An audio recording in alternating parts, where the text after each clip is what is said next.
कि हैदराबाद का पार्सल ये मालेगांव शहर की आवाम वापस करने वाली है। और उसकी शुरुआत हिंदुस्तान ने, मुझे विश्वास है मेरे गरीब भाइयों पर, मुझे विश्वास है हमारे नौजवानों के ऊपर, मुझे विश्वास है मेरी मां बहनों के ऊपर, मुझे विश्वास है इस मस्जिद और मीनारों के शहर के ऊपर कि हैदराबाद का पार्सल की शुरुआत यहां से होगी और हिंदुस्तान के तमाम ही शहर के लोग ये हैदराबाद का पार्सल वापस भेजकर इस चार मीनार के अंदर दफन करने का काम करेंगे। इनके पास कोई प्रोग्राम नहीं है, मुस्लिम समाज के लिए कोई प्रोग्राम नहीं है, ना एजुकेशन का प्रोग्राम है, ना हेल्थ का प्रोग्राम है, ना शिक्षा का प्रोग्राम है। ये बंगाल गए, बंगाल के मुस्लिम समाज के लोगों को मैं मुबारकबाद देता हूं, अभिनंदन करता हूं कि वहां पर हैदराबाद का पार्सल इन्होंने वापस करने का काम किया। अब ये यूपी के अंदर जा रहे, उत्तर प्रदेश में 100 सीट लगाने की बात कर रहे हैं, वहां पर वोट का डिवाइडेशन करेंगे और दोबारा योगी से सुपारी ले ली है कि तुमको वापस मुख्यमंत्री मैं बनाऊंगा, ऐसी सुपारी लेने का काम किया गया और 100 सीट लगाकर वोट का डिवाइडेशन करने का काम किया जा रहा है। यह हर तरफ जाकर यही काम करते हैं और इसकी वजह यही है, मैंने इससे पहले भी कहा, आज दोबारा बोल रहा हूं कि आजम खान साहब जो समाजवादी पार्टी के नेता, वो सच्चा आदमी है, ईमानदार आदमी है, जो पार्लियामेंट के अंदर भाजपा की सरकार के खिलाफ उन्होंने भाषण किया और उसको उसी महीने के अंदर जेल के अंदर डाल दिया गया, उसकी बीवी को, उसके बच्चों को जेल के अंदर डाल दिया गया। अवैसी साहब से इनको क्या मोहब्बत है कि अवैसी साहब इनके खिलाफ बोलते हैं, अंदर भी बोलते और बाहर भी बोलते, लेकिन इनको कुछ नहीं होता। उसकी वजह यह है जो डीलिंग हुई है कि अवैसी साहब बाहर रहेंगे तो वोट का डिवाइडेशन करेंगे और भाजपा की सरकार बनाते रहेंगे, ये डीलिंग हुई है, इसके लिए उनको कुछ नहीं किया जाता। ये हमको समझना पड़ेगा। अगर मुझे बताओ, मैं आप लोगों से पूछना चाहता हूं कि अगर केंद्र के अंदर अगर यूपीए की सरकार होती, अगर कांग्रेस अलायंस की सरकार होती, सेकुलर पार्टियों की सरकार होती, तो क्या ट्रिपल तलाक का बिल जो भाजपा की सरकार ने लाया, हमारे शरीयत के अंदर इंटरफेयर किया, तो क्या ये होता था क्या? जो इन्होंने एनआरसी लाई, ये काला कानून लाया, अगर सरकार सेकुलर होती तो क्या ये होता था क्या? कश्मीर को 2 हिस्सों में तकसीम कर दिया गया, तो क्या सेकुलर सरकार होती, ऐसा होता था क्या? ये जो काले कानून बनाए जा रहे हैं, ये सिर्फ वोट का डिवाइडेशन हो रहा है और भाजपा सत्ता में आ रही है और काले कानून हमारे खिलाफ बन रहे हैं। और एक बाह्य विधानसभा है जो हमारे कृषि मंत्री दादा भुसे साहब वहां के विधायक हैं, आमदार हैं, और मालेगांव महानगर पालिका के अंदर 84 नगर सेवक है। आज 84 नगर सेवक है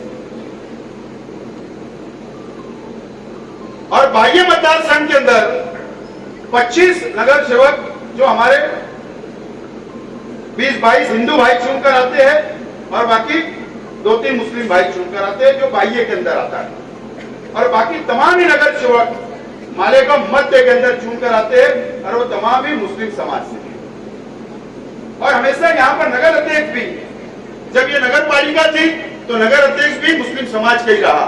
और यहाँ पर एक हिंदू मुस्लिम ऐसी एकता है कि अगर नगर अध्यक्ष अगर मुस्लिम समाज का है या वो कोई भी पक्ष के लोग बनता है तो वो उप नगर अध्यक्ष हिंदू समाज का बनाने का काम इस शहर के लोगों ने किया है। अगर मुस्लिम समाज का महापौर रहता महापौर हिंदू समाज से दिया जाता है। अगर 3 साल स्थायी समिति सभापति स्टैंडिंग चेयरमैन अगर 3 साल मुस्लिम समाज का रहता है तो 2 साल हिंदू समाज का रहता है। ऐसा सबको साथ में लेकर चलने का काम हम सब लोग मिलकर यहां पर शहर के अंदर करते हैं। अभी 3 का फाइनल हुआ, प्रभाग हुआ, हमारी तैयारी है। अगर 1 का भी होता प्रभाग तो हमारी तैयारी थी, 2 का भी प्रभाग है होता तो हमारी तैयारी थी। अभी 3 का भी जो आपने कैबिनेट में जो निर्णय लिया उसकी भी हमारी पूरी तैयारी है, पूरी तैयारी हमारी है। और इसीलिए जो पार्टी कार्यालय है, मैं विनती करता हूं ये कार्यक्रम के बाद एक 5 मिनट अगर आप वहां पर विजिट करेंगे तो जो हमारा आपका राष्ट्रवादी भवन जो मालेगांव का है साहब, वो सुबह 10 बजे खुल जाता है, ओपन हो जाता है। और वहां पर मैं रात में 7 बजे वहां पर मैं पहुंचता हूं और रात में 2 बजे तक, डेली 2 बजे तक मैं पार्टी ऑफिस पर रहता हूं, कार्यालय के ऊपर रहता हूं और काम करता हूं जब मैं मालेगांव शहर के अंदर रहता हूं। क्योंकि मालेगांव शहर के अंदर डे नाइट लूम चलता है, पावर लूम। यहाँ का जो व्यवसाय है, जो यहाँ का व्यापार है, ये पावर लूम है। और इस पावर लूम में डे नाइट मजदूर कामगार काम करते हैं। जो नाइट में चलाते हैं वो दिन में आते हैं और जो दिन में काम करते हैं वो रात में आते हैं। इसके लिए हमको दोनों समय के ऊपर यहाँ पर टाइम देना पड़ता है कि घोर गरीब लोगों का, जनता का, कार्यकर्ताओं के जो प्रश्न है वो प्रश्न कैसे हल हो।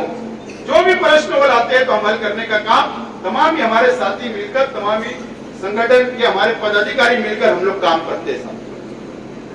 मैं आज आपको विश्वास दिलाना चाहता हूं कि हमारे 2 शक्तियों से हमारा मुकाबला है। मैंने इससे पहले भी कहा, मैं आज दोबारा बोल रहा हूं, 2 शक्तियां जो जातिवाद शक्तियां हैं। एक जो भाजपा है और एक बी टीम जो एमआईएम है। ये दोनों से हमारा संघर्ष रहने वाला है। बाह्य के अंदर भाजपा से संघर्ष है और भी कुछ पक्ष से है, लेकिन मध्य के अंदर राष्ट्रवादी कांग्रेस पार्टी और एमआईएम का संघर्ष रहने वाला है, संघर्ष होगा। लेकिन सिर्फ मैं अकेला नहीं, बल्कि ये बैठे हुए तमाम ही कार्यकर्ता, पद अधिकारी और इस शहर की आवाम, इस शहर के नौजवान, इस शहर के बुजुर्ग, इस शहर की मां बहनें, इस शहर की आवाम ने तय कर लिया है कि इस मर्तबा मालेगांव महानगर पालिका के ऊपर राष्ट्रवादी कांग्रेस पार्टी का महापौर बैठाकर मैं विश्वास दिलाना चाहता हूं। हमारा काम चल रहा है, हम पार्टी को बढ़ाने का काम कर रहे हैं, सबको जोड़ने का काम कर रहे हैं। और मुझे विश्वास है ये शहर की आवाम इस मर्तबा राष्ट्रवादी कांग्रेस पार्टी का महापौर बनाए बगैर खामोश बैठने वाली नहीं है। उसका कारण है साहब, उसका कारण यह है कि विधानसभा के चुनाव में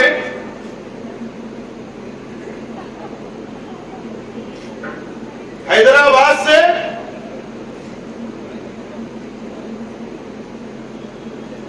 अवैसी बिरादरान आए।